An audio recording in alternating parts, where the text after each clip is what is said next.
There are no limitations to the mind except those we acknowledge. Chapter 4. Faith in your ability. Visualization of and belief in attainment of desire. The second step toward riches. Faith is the head chemist of the mind. When faith is blended with thought, the subconscious mind instantly picks up the vibration. The subconscious then translates it and transmits it to infinite intelligence. The emotions of faith, love, and sex are the most powerful of all the major positive emotions. When the three are blended, they have the effect of coloring thought in such a way that it instantly reaches the subconscious mind.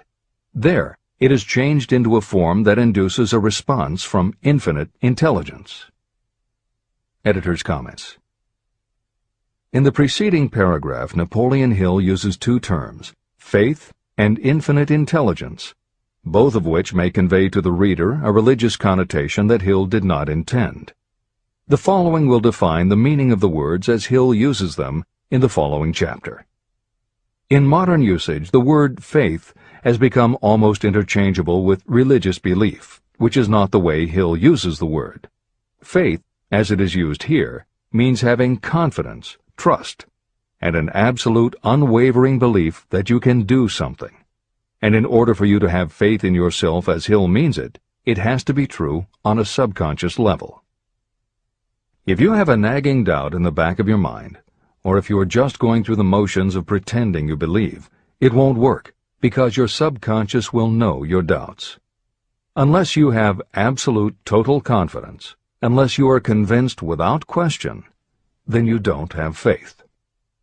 Hill uses the term infinite intelligence to identify that part of the human mind and thinking process that produces hunches, flashes of insight, and leaps of logic. Hill's concept has similarities to what psychologist Carl Jung called the collective unconscious.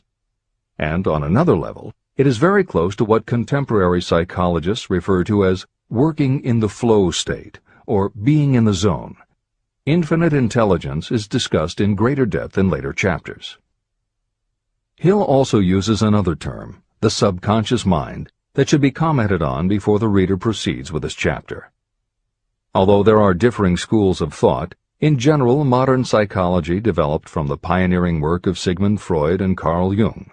Each believed that the human mind operates on both a conscious and an unconscious level, but they differed on the role the subconscious plays and the way it influences attitude and action. Through his own research and studies, Napoleon Hill developed a theory of the conscious and subconscious that is closest to the Jungian view. The following briefly describes the basis of Hill's view. The conscious mind. Your conscious mind receives information through the five senses of sight, smell, taste, hearing, and touch. Your conscious mind keeps track of what you need for thinking and operating, and it filters out what you don't need. Your conscious mind, and what your memory retains, is the intelligence with which you normally think, reason, and plan. The subconscious mind. Your subconscious has access to all the same information your conscious mind receives, but it doesn't reason the way your conscious mind does. It takes everything literally. It doesn't make value judgments. It does not filter, and it does not forget. You cannot command your conscious mind to reach out and dip into your subconscious mind. However, under certain circumstances, all those forgotten facts and ideas that are always there in your subconscious can, if they are firmly rooted, influence your conscious attitudes and actions. This is the end of the editor's comments. How to develop faith. The following statement is very important in understanding the importance of autosuggestion in the transmutation of desire into its physical or monetary equivalent, namely, faith is a state of mind that may be induced or created by affirmation or repeated instructions to the subconscious mind through the principle of autosuggestion. The repetition of affirmations is like giving orders to your subconscious mind, and it is the only known method of voluntary development of the emotion of faith, absolute belief that you can do something. As an illustration, consider why you are reading this book. You want to acquire the ability to transmute the intangible thought impulse of desire into its physical counterpart, money.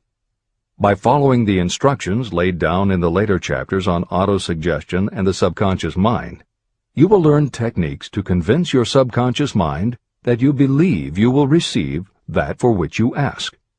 Your subconscious will act upon that belief and pass it back to you in the form of faith, followed by definite plans for procuring that which you desire. Faith in yourself and your abilities is a state of mind that you will be able to develop at will after you have mastered the 13 principles in this book. This is true because faith is a state of mind that will develop naturally within you when you use and apply these principles. The emotions, or the feeling portion of thoughts, are what give your thoughts vitality, life, and action. The emotions of faith, love, and sex, when mixed with any thought impulse, give it even greater action. All thoughts that have been emotionalized, given feeling, and mixed with faith, absolute belief in your ability, begin immediately to translate themselves into their physical equivalent or counterpart. However, this is not only true of thought impulses that have been mixed with faith, but it is true with any emotion, including negative emotions. What this means is that the subconscious mind will translate into its physical equivalent a thought impulse of a negative or destructive nature just as readily as it will act upon thought impulses of a positive or constructive nature. The following statement made by a noted criminologist illustrates the point. When men first come into contact with crime, they abhor it. If they remain in contact with crime for a time, they become accustomed to it and endure it. If they remain in contact with it long enough, they finally embrace it and become influenced by it. This is the equivalent of saying that a negative impulse of thought that is repeatedly passed on to the subconscious mind often enough is finally accepted and acted upon by the subconscious mind. The subconscious then proceeds to translate that impulse into its physical equivalent by the most practical procedure available. This also accounts for the strange phenomenon that so many millions of people experience, referred to as bad luck.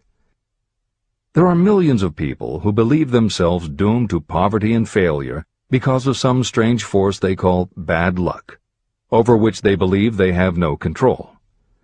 But the truth is that they are the creators of their own misfortunes, because this negative belief in bad luck is picked up by the subconscious mind and translated into its physical equivalent. Your belief, or faith, is the element that will determine the action of your subconscious mind. Once again, let me stress that you will benefit by passing on to your subconscious mind any desire that you wish translated into its physical or monetary equivalent in a state of expectancy or belief that the transmutation will actually take place. The subconscious mind will transmute into its physical equivalent, by the most direct and practical way available, any order that is given to it in a state of belief or faith that the order will be carried out. At this point, it should also be noted that because of the way that the subconscious operates, there is nothing to stop you from deceiving your subconscious mind when giving it instructions through autosuggestion. That is what I did when I deceived my son's subconscious mind. To make this deception more realistic, when you call upon your subconscious mind, you must conduct yourself just as you would if you were already in possession of the material thing that you are demanding. Editor's comments. It is an axiom of contemporary motivation theory that the subconscious mind cannot distinguish between what is real and what is vividly imagined. One of the most frequently cited studies supporting this concept was done with a group of basketball players. The players were divided into 3 teams, and the players on each team were tested on their ability to make free throws. The teams were then separated for a period of time, and each team was given instructions which they were told would improve their abilities. One team was instructed to practice making baskets on a daily basis. The second team was instructed not to practice during the period and not to even think about basketball. The third team was also instructed not to practice during the period. but instead the members were told to spend their daily practice time visualizing in detail the process of making baskets. At the end of the experiment, the teams were again tested. The team that rested showed a decrease in ability. The team that practiced showed a marked increase in ability. And the team that didn't practice, but visualized making baskets, showed an increase in ability almost equal to those who had practiced daily. As Hill says, you can deceive your subconscious through autosuggestion. If you convincingly plant an idea in your subconscious will accept and work with the idea as though it were a fact. But the key word is convincingly. If you try to send a message to your subconscious, but in the back of your mind you have a nagging doubt whether it will work, your subconscious will pick that up also. You will have sent mixed messages that cancel each other out. That is why Hill stresses the importance of doing it with faith. Your subconscious will not judge if it is true or false, positive or negative, but it does respond to the power of the input, how emotionalized the thought is. This is the end of the editor's comment. It is essential for you to encourage the positive emotions as the dominating forces of your mind. But faith in yourself doesn't come from merely reading instructions. Now that you understand the theory, you must begin to apply it. By experimenting and practicing, you will develop your ability to mix faith with any order you give to your subconscious. When you have faith in your ability, then you can give your subconscious mind instructions, which it will accept and act upon immediately. When your mind is dominated by positive emotions, it will encourage the state of mind known as faith. Faith in yourself is a state of mind that you can create by autosuggestion. All through the ages, religious leaders have admonished people to have faith. They say to have faith in this, that, and the other dogma or creed, but they have failed to tell people how to have faith. They have not stated that faith is a state of mind that may be induced by self-suggestion. In language that anyone can understand, this book explains the principle through which faith in your ability to accomplish a goal may be developed where it does not already exist.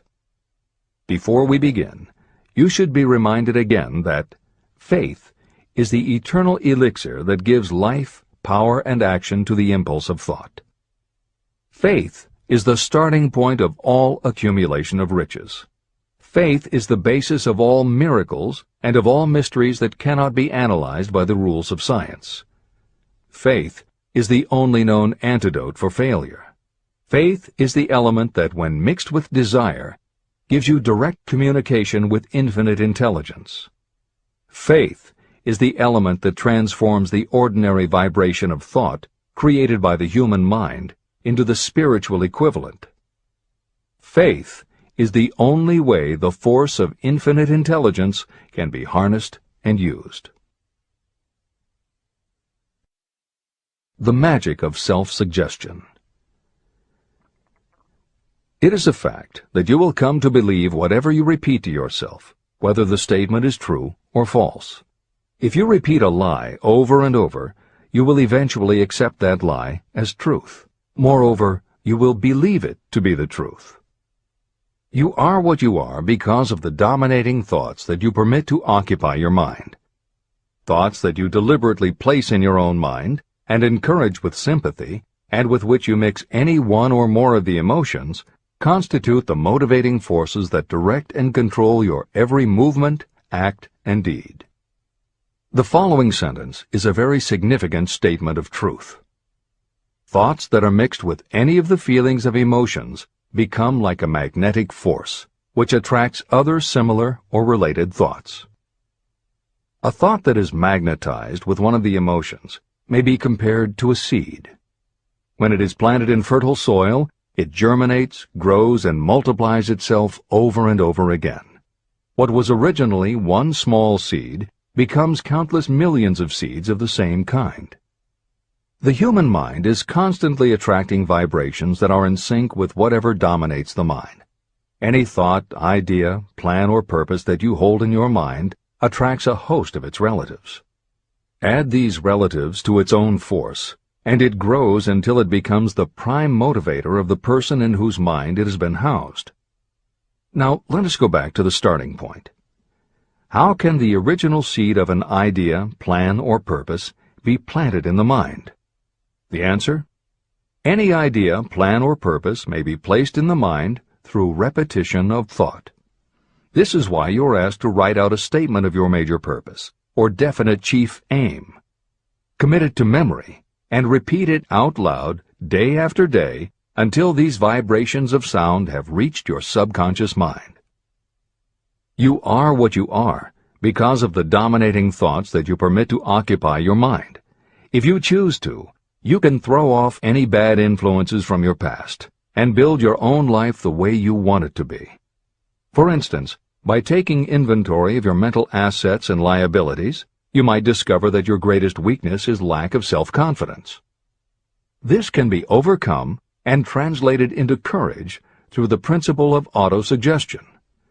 You can do this by writing out a set of simply stated positive thought impulses, memorizing them, and repeating them until they become a part of the working equipment of your subconscious mind. The following is an example for someone whose definite purpose is to overcome a lack of self-confidence. Self-confidence formula. 1. I know that I have the ability to achieve the object of my definite purpose in life. Therefore, I demand of myself persistent, continuous action toward its attainment, and I here and now promise to render such action. 2.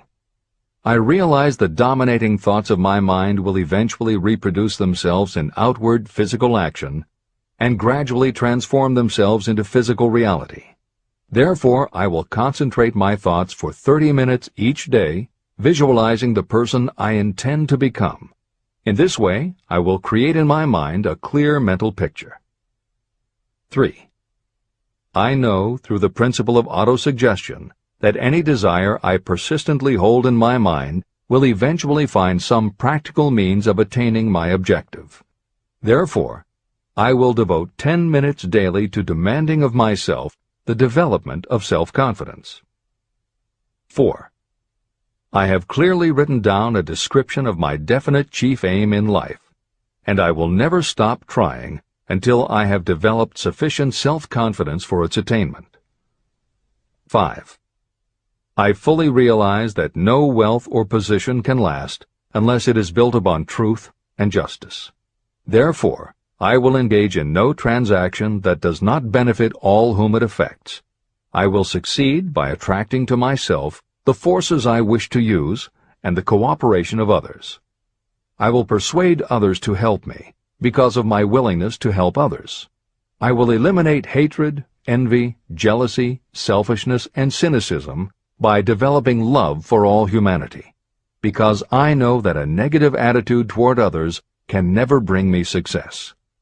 I will cause others to believe in me because I will believe in them and in myself. I will sign my name to this formula, commit it to memory, and repeat it aloud once a day, with full faith that it will gradually influence my thoughts and actions so that I will become a self-reliant and successful person.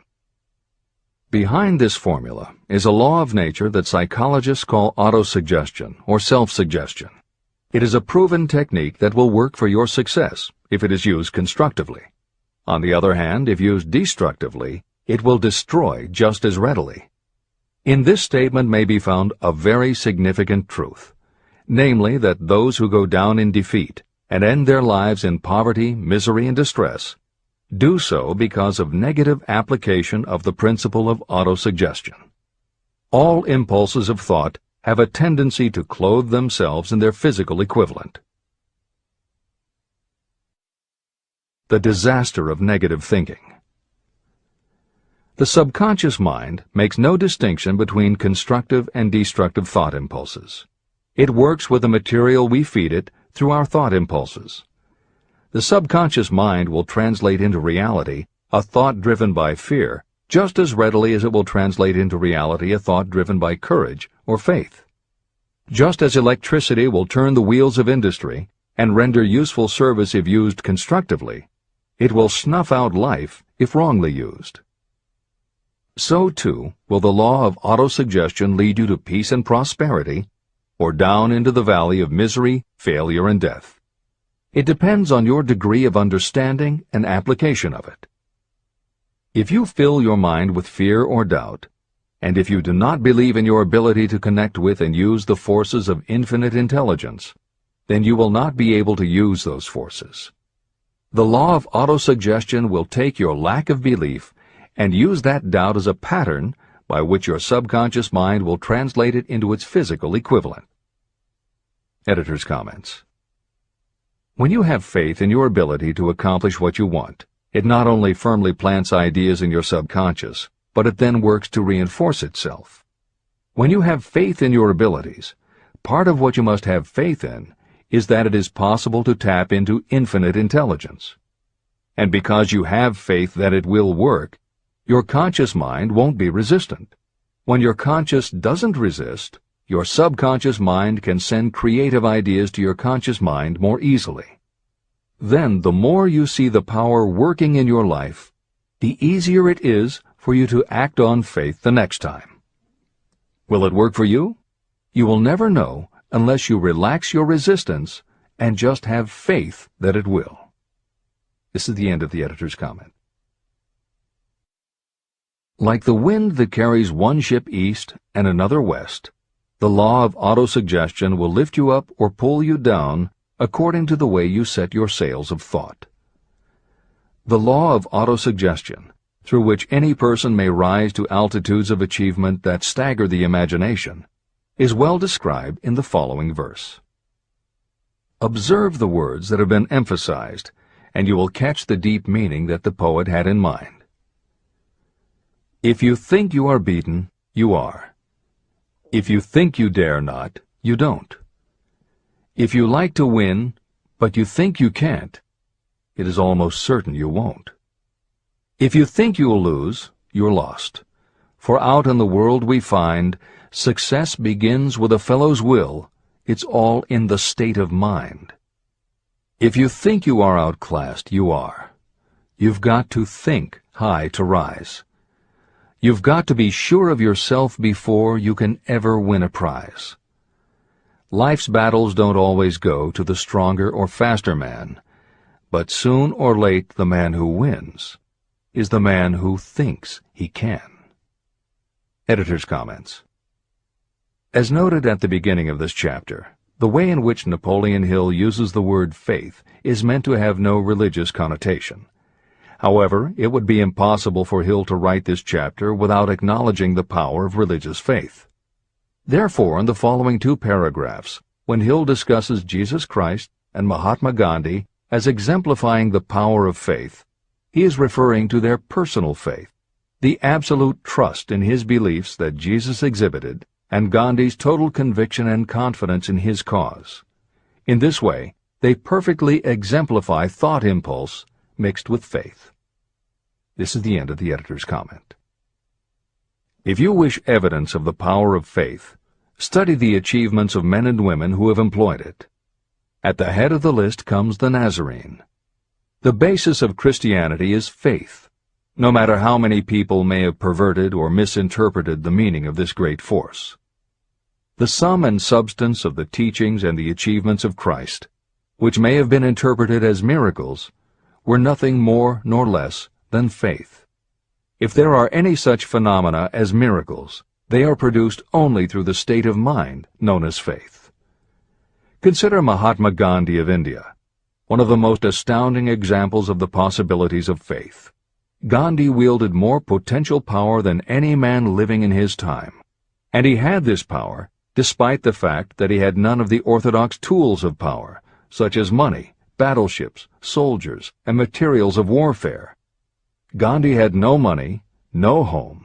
He did not own a suit of clothes, but he did have power. How did he come by that power? He created it out of his understanding of the principle of faith and through his ability to transplant that faith into the minds of 200 million people. Gandhi accomplished the astounding feat of influencing 200 million minds to coalesce and move in unison as a single mind. What other force on earth, except faith, could do as much. How an Idea Built a Fortune. Editor's comment. Although the following story is not exclusively about faith, and it makes no mention of autosuggestion or the subconscious mind, Napoleon Hill included it at this point in every edition of Think and Grow Rich. In fact, as Hill says, this story illustrates at least 6 of the 13 principles of success. But faith is at the center of it. If the central figure, Charles M. Schwab, had not mixed his big idea with absolute unwavering faith that he could pull it off, the whole history of American business would have been different. This is the end of the editor's comment. The event chosen for this illustration dates back to 1900, when the United States Steel Corporation was being formed. As you read the story, keep in mind the following fundamental facts and you will understand how ideas have been converted into huge fortunes. First, the United States Steel Corporation was born in the mind of Charles M. Schwab in the form of an idea he created through his imagination. Second, he mixed faith with his idea. Third, he formulated a plan for the transformation of his idea into physical and financial reality. Fourth, he put his plan into action with his famous speech at the University Club. Fifth, he applied and followed through on his plan with persistence and backed it with firm decision until it had been fully carried out. Sixth, he prepared the way for success by a burning desire for success. If you are one of those who have often wondered how great fortunes are accumulated, this story of the creation of the United States Steel Corporation will be enlightening. If you have any doubt that a person can think and grow rich, this story should dispel that doubt. You can plainly see in the story of United States Steel the application of a major portion of the principles described in this book. This astounding description of the power of an idea was dramatically told by John Lowell in the New York World Telegram, with whose courtesy it is here reprinted. Editor's comments. In order for the modern reader to fully appreciate the following newspaper story, it is appropriate at this point to provide some background information about the main players. Charles M. Schwab was Andrew Carnegie's right-hand man and president of the Carnegie Steel Corporation. Andrew Carnegie was a wealthy and powerful steel baron whose company controlled 25% of the iron and steel production in America. J.P. Morgan was a wealthy and powerful Wall Street banker whose company had arranged the financing for many of the major industrial companies in America at the beginning of the 20th century. All the reader needs to know about the other men mentioned in the story is that at the beginning of the 20th century, finance, business, and industry were dominated by a few hundred men, most of whom had amassed great fortunes through some connection with the railroads that had opened the country. These people were well known to readers of the New York World Telegram because of their financial influence. And that sets the stage for the following newspaper article, which is not only a fascinating story about the power of faith in an idea, but also a wonderful example of the irreverent writing style that was used by many newspaper journalists of the day. This is the end of the editor's comment. A pretty after-dinner speech for $1 billion. When on the evening of December 12, 1900, some 80 of the nation's financial nobility gathered in the banquet hall of the University Club on Fifth Avenue to do honor to a young man from out of the West, not half a dozen of the guests realized they were to witness the most significant episode in American industrial history. J. Edward Simmons and Charles Stewart Smith, their hearts full of gratitude for the lavish hospitality bestowed on them by Charles M. Schwab during a recent visit to Pittsburgh, had arranged the dinner to introduce the 38-year-old steel man to Eastern banking society. But they didn't expect him to stampede the convention. They warned him, in fact, that the bosoms within New York's stuffed shirts would not be responsive to oratory, and that if he didn't want to bore the Stillmans and Harrimans and Vanderbilts, he had better limit himself to 15 or 20 minutes of polite vaporings and let it go at that. Even John Pierpont Morgan, sitting on the right hand of Schwab as became his imperial dignity, intended to grace the banquet table with his presence only briefly. and so far as the press and public were concerned, the whole affair was of so little moment that no mention of it found its way into print the next day. So the two hosts and their distinguished guests ate their way through the usual 7 or 8 courses. There was little conversation, and what there was of it was restrained. Few of the bankers and brokers had met Schwab, whose career had flowered along the banks of the Monongahela, and none knew him well. But before the evening was over, they, and with them Money Master Morgan, were to be swept off their feet, and a billion-dollar baby, the United States Steel Corporation, was to be conceived. It is perhaps unfortunate for the sake of history that no record of Charlie Schwab's speech at the dinner ever was made. It is probable, however, that it was a homely speech, somewhat ungrammatical, for the niceties of language never bothered Schwab, full of epigram and threaded with wit. But aside from that, it had a galvanic force and effect upon the 5 billions of estimated capital that was represented by the diners. After it was over, and the gathering was still under its spell, although Schwab had talked for 90 minutes, Morgan led the orator to a recessed window where, dangling their legs from the high, uncomfortable seat, they talked for an hour more. The magic of the Schwab personality had been turned on full force, but what was more important and lasting was the full-fledged, clear-cut program he laid down for the aggrandizement of steel. Many other men had tried to interest Morgan in slapping together a steel trust after the pattern of the biscuit, wire and hoop, sugar, rubber, whiskey, oil, or chewing gum combinations. Editor's comments. The Random House College Dictionary defines a trust as an illegal combination of industrial or commercial companies in which the stock is controlled by a central board of trustees, thus making it possible to control prices and destroy competition.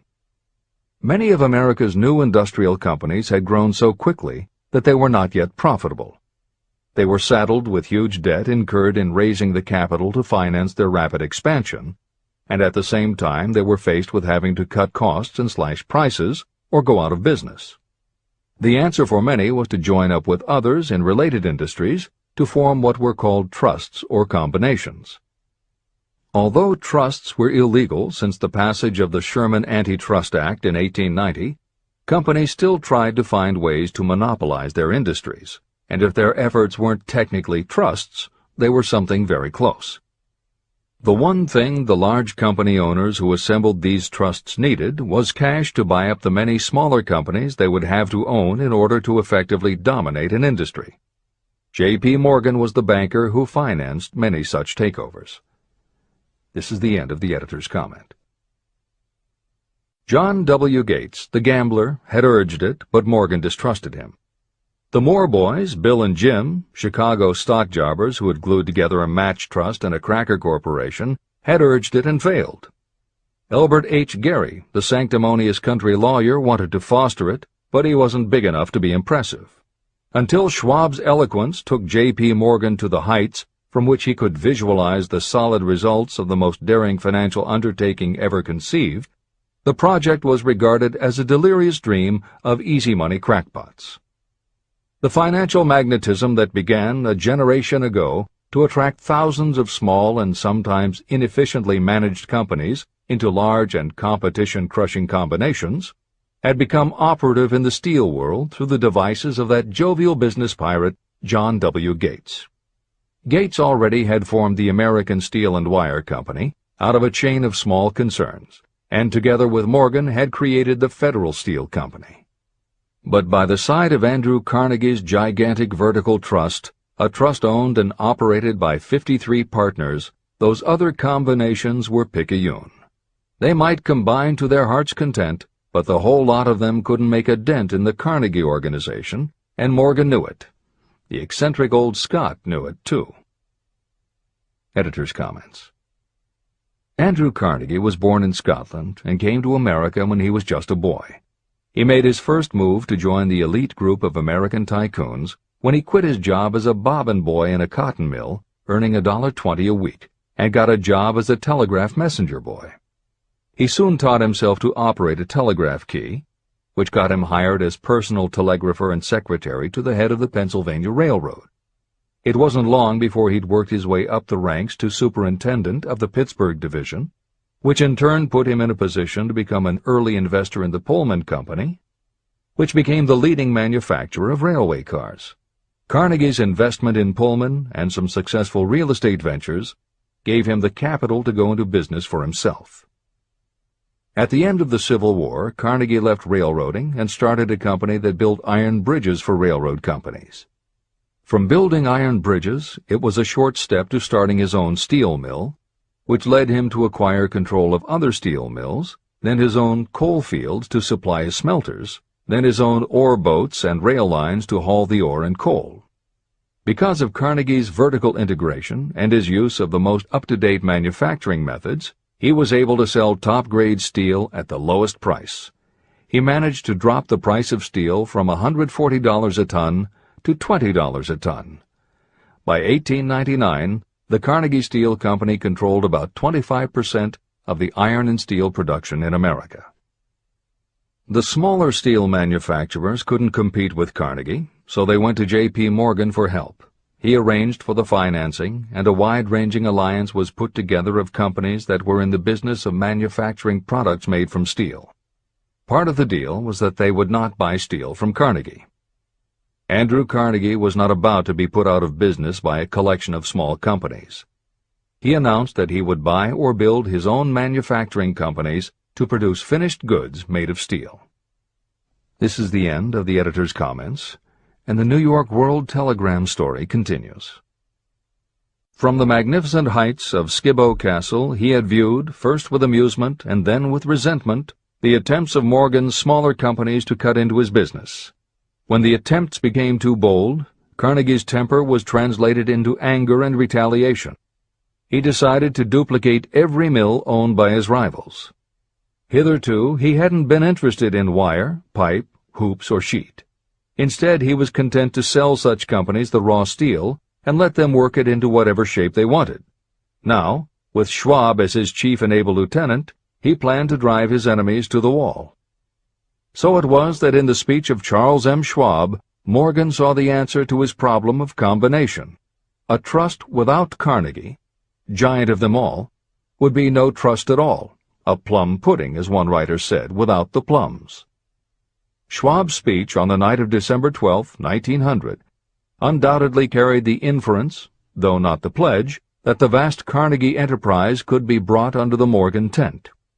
He talked of the world future for steel, of reorganization for efficiency, of specialization, of the scrapping of unsuccessful mills and concentration of effort on the flourishing properties, of economies in the ore traffic, of economies in overhead and administrative departments, of capturing foreign markets.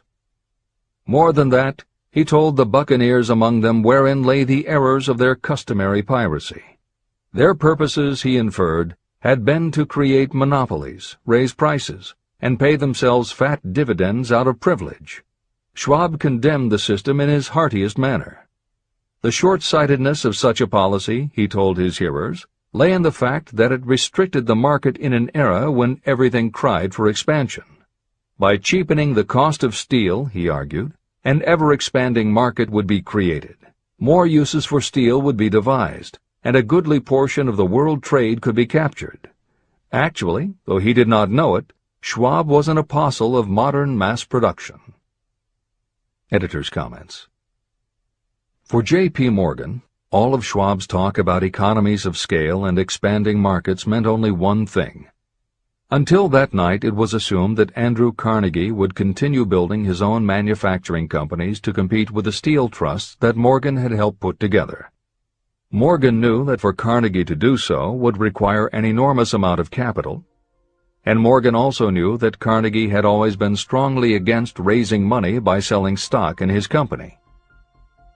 What Schwab seemed to be implying was that rather than going to Wall Street for the money needed to fight the trusts, Carnegie might be interested in selling his business. This is the end of the editor's comment.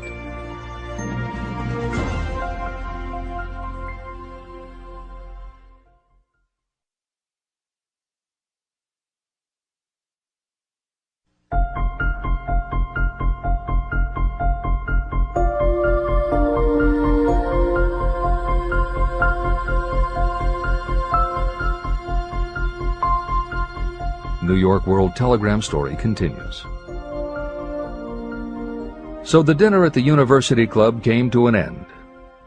Morgan went home to think about Schwab's rosy predictions.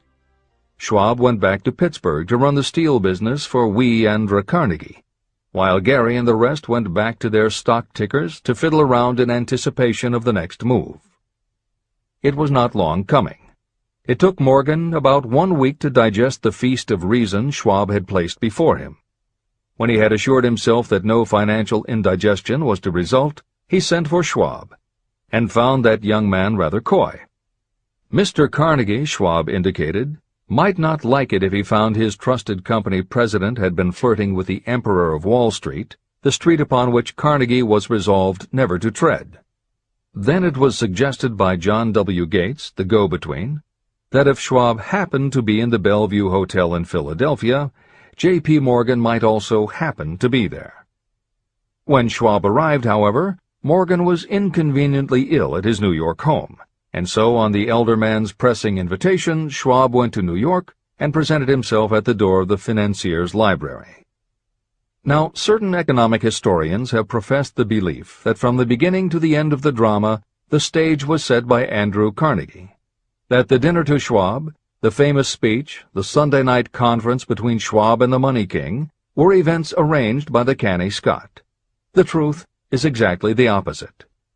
When Schwab was called in to consummate the deal, he didn't even know whether the little boss, as Andrew was called, would so much as listen to an offer to sell, particularly to a group of men whom Andrew regarded as being endowed with something less than holiness. But Schwab did take into the conference with him, in his own handwriting, 6 sheets of copperplate figures, representing to his mind the physical worth and the potential earning capacity of every steel company he regarded as an essential star in the new metal firmament. 4 men pondered over these figures all night. The chief, of course, was Morgan, steadfast in his belief in the divine right of money. With him was his aristocratic partner, Robert Bacon, a scholar and a gentleman. The third was John W. Gates, whom Morgan scorned as a gambler and used as a tool. The fourth was Schwab, who knew more about the processes of making and selling steel than any whole group of men then living. Throughout that conference, the Pittsburgher's figures were never questioned. If he said a company was worth so much, then it was worth that much and no more. He was insistent, too, upon including in the combination only those concerns he nominated. He had conceived a corporation in which there would be no duplication, not even to satisfy the greed of friends who wanted to unload their companies upon the broad Morgan shoulders. When dawn came, Morgan rose and straightened his back. Only one question remained. "Do you think you can persuade Andrew Carnegie to sell?" he asked. "I can try," said Schwab. "If you can get him to sell, I will undertake the matter," said Morgan. So far, so good. But would Carnegie sell? How much would he demand? Schwab thought about $320 million. What would he take payment in? Common or preferred stocks? Bonds? Cash? Nobody could raise $1/3 billion in cash. There was a golf game in January on the frost-cracking heath of the St. Andrew's Links in Westchester, with Andrew bundled up in sweaters against the cold and Charlie talking volubly as usual to keep his spirits up. But no word of business was mentioned until the pair sat down in the cozy warmth of the Carnegie cottage nearby. Then, with the same persuasiveness that had hypnotized 80 millionaires at the University Club, Schwab poured out the glittering promises of retirement in comfort, of untold millions to satisfy the old man's social caprices. Carnegie capitulated, wrote a figure on a slip of paper, handed it to Schwab and said, "All right, that's what we'll sell for." The figure was approximately $400 million, and was reached by taking the $320 million mentioned by Schwab as a basic figure, and adding to it $80 million to represent the increased capital value over the previous 2 years. Later, on the deck of a transatlantic liner, the Scotsman said ruefully to Morgan, "I wish I had asked you for $100 million more." "If you had asked for it, you'd have gotten it," Morgan told him cheerfully. There was an uproar, of course. A British correspondent cabled that the foreign steel world was appalled by the gigantic combination. President Hadley of Yale declared that unless trusts were regulated, the country might expect an emperor in Washington within the next 25 years. But that able stock manipulator Keene went at his work of shoving the new stock at the public so vigorously that all the excess water, estimated by some at nearly $600 million, was absorbed in a twinkling. So Carnegie had his millions, and the Morgan Syndicate had $62 million for all its trouble, and all the boys, from Gates to Gary, had their millions. Editor's comment. The 38-year-old Charles M. Schwab had his reward too. He was made president of the new corporation, United States Steel, and remained in control until 1930. When Schwab left U.S. Steel, he went on to found the mammoth Bethlehem Steel Corporation, of which he also became president. This is the end of the editor's comment. Riches begin with thought. The dramatic story of big business that you've just finished is a perfect illustration of the method by which desire can be transmuted into its physical equivalent. That giant organization was created in the mind of one man. The plan by which the organization was provided with the steel mills that gave it financial stability was created in the mind of the same man. His faith, his desire, his imagination, his persistence were the real ingredients that went into United States Steel. The steel mills and equipment acquired by the corporation, after it had been brought into legal existence, were incidental. However, careful analysis reveals that the appraised value of the properties acquired by the corporation increased in value by an estimated $600 million, approximately $12 billion today. The increase in value of the assets is attributable to the mere transaction that consolidated them under one management. In other words, Charles M. Schwab's idea, plus the faith with which he conveyed it to the minds of J.P. Morgan and the others, was marketed for a profit of approximately $600 million. Not an insignificant sum for a single idea. The United States Steel Corporation prospered and became one of the richest and most powerful corporations in America, employing thousands of people, developing new uses for steel and opening new markets, thus proving that the $600 million in profit that the Schwab idea produced was earned. Riches begin in the form of thought. The amount is limited only by the person in whose mind the thought is put into motion. Faith removes limitations. Remember this when you are ready to bargain with life for whatever it is that you ask as your price for having passed this way. Editor's comments. In the years since that article appeared in the New York World Telegram, the well-told business story has become its own genre within the publishing industry. There are best-selling books and biographies by and about the insiders who run every industry. The editors of this edition of Think and Grow Rich strongly encourage you to sample some of these books. They can be entertaining and inspirational, and in them you will be able to see examples of Hill's principles of success at work in the real world. The best of them are not only entertaining and inspirational, but they are filled with ideas and techniques you can adapt and use. There are literally too many bestsellers from which to select a best-of listing for inclusion here. Any such choice the editors might make would not necessarily be the best, but merely reflective of the interests of the person doing the choosing. However, there are two books the editors recommend that are not by or about a single individual or industry. These books are In Search of Excellence by Tom Peters and Breakthroughs by P.R. Nyack and John N. Ketteringham. Each of these books deals with a broad spectrum of industries, and within each industry they single out certain companies and individuals for analysis. Both were published at the beginning of the business book trend in the 1980s, but there are few books since then that better convey the importance of faith in a good idea. In Search of Excellence, chosen by a panel of experts as the most influential book of the past 20 years, was a runaway bestseller and will likely be in print for years to come. Breakthroughs may be harder to find, but it will be well worth the effort. This is the end of the editor's comments.